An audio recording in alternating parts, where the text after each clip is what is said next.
it was wonderful. I don't think I'm going to go to hell, if that's an indicator. Ingo Swann, who is considered the father of remote viewing, at least one of them, said something about how remote viewing is a sidelined human faculty. Yeah. Sidelined by skeptics, sidelined by people of all backgrounds. By churchianity, and amazingly, not by Christianity, but by churchianity.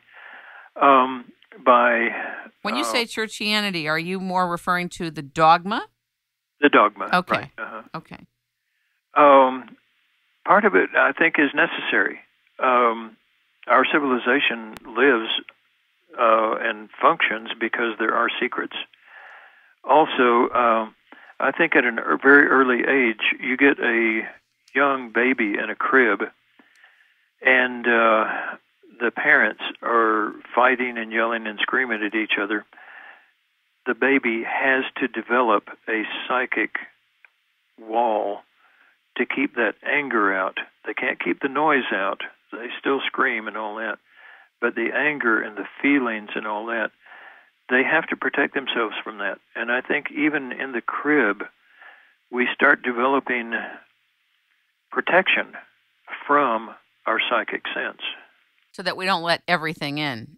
Yeah. Can you imagine going to a restaurant and all of a sudden having all of the psyches of everybody in the restaurant just pounding in on you? You couldn't eat your meal. You'd have to leave. The future of the United States of America, the future of the planet, this thing about 2012, which reminds me of a Y2K gone wild cosmic. Talk a little bit about what you can share about what you've looked at, what you can say about 2012, if you've looked, and anything else after that that you could share with us in a way that is meaningful to you. Yeah, the things that I have looked at, such as leading up to 212 and all that, are not really rosy. The economy is being destroyed, and especially in the United States, and this has to happen for certain things to come about.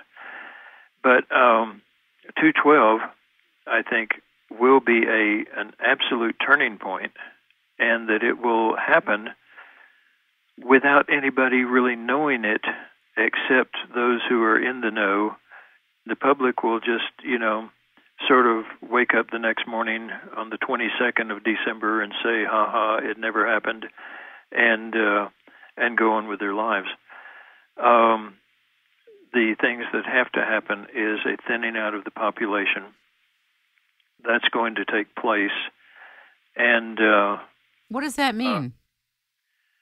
It's going to mean a lot of people dying, and not in very pleasant ways.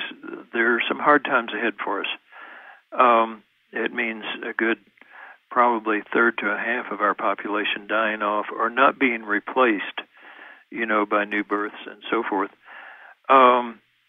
The end result, I think, is going to be an agrarian society, or this is what I get from the remote viewing I've done, will be an agrarian society that is very self-sufficient, has the result of all of the scientific developments, but none of the pressure of population out of control, none of the pressure of economic hardships and all that. And so I think it's going to be a very good time afterwards, but there's going to be some very hard times getting there. You're actually seeing remote viewing a depopulation event. I don't know how else to articulate it. Yeah, a series of events, yeah. Mm-hmm. And my whole description there, was that vague enough for you? Well, when you remote viewed this, how did you feel? I felt that it was going to be unfortunate, but that in order for basically humanity to survive, that it had to happen. I felt it was unfortunate. And you're not talking necessarily about our perception of war, that it happens only through a war. I think we've learned the hard way that war is not the way to get things done, and that those who are in the power to do it have learned that war is not the best way, and that they're finding better ways now. Boy, that's really scary, and it's sad, and it's unfortunate beyond comprehension. Well, yeah, one way to do it, make seeds so they can't reproduce. It's already being done by Monsanto. It's already being done. All of these things that are, I say it will happen by 2012, December the 21st. Right. These things are already happening. Yeah, I know. It will just come to a head on that date, and that date will be the day when there's no return. There's no way to tip it back and save ourselves from it. I guess if you get control of the food supply at the seed level, you file patents on the molecular structure of seeds, you file patents on animals, you control the entire food population of the planet. Well, yeah, and if you develop a virus that will keep seeds from reproducing, viruses mutate, and so what else will it keep from reproducing, And how easy would it be at that point to make it mutate in the way you want it to? So anyway, I think war is sort of outdated. It's been proven not to work all that well. This is really hard to hear. Really hard to hear. It's hard to view too. Some of the things that I have viewed, I have come out of the sessions just horrified, and had to, talk to myself afterwards to say, hey, remember what you viewed last time further on in the future, and this is how it's going to, and I have had to logically talk my way back from it, from the horror of some of the things that are going to happen. Do you think we'll ever get our seeds back? There are still seeds you can buy that they haven't touched. Yeah, I think they'll go totally black market, but yeah. They're even trying to stop farmers from growing fresh fruits and vegetables, from growing your own gardens even. That's how serious it is. Yeah. Well, here in New Mexico, they are trying to come out with a law that says if you put up solar panels, Power Company of New Mexico, PNM, is a privately owned company, and that if you put up power panels, any electricity that you generate yourself, you have to pay PNM for that electricity, even though you generated it yourself. And the people that are pushing totally ridiculous and inhumane laws through, they have the power. No pun intended. Yeah. You don't see in your viewing that these people are ever out of power? Yeah, I do. When the need for power and all that tends to go away, it will go away. When human values become more valuable than the power, then I think that will become outmoded too.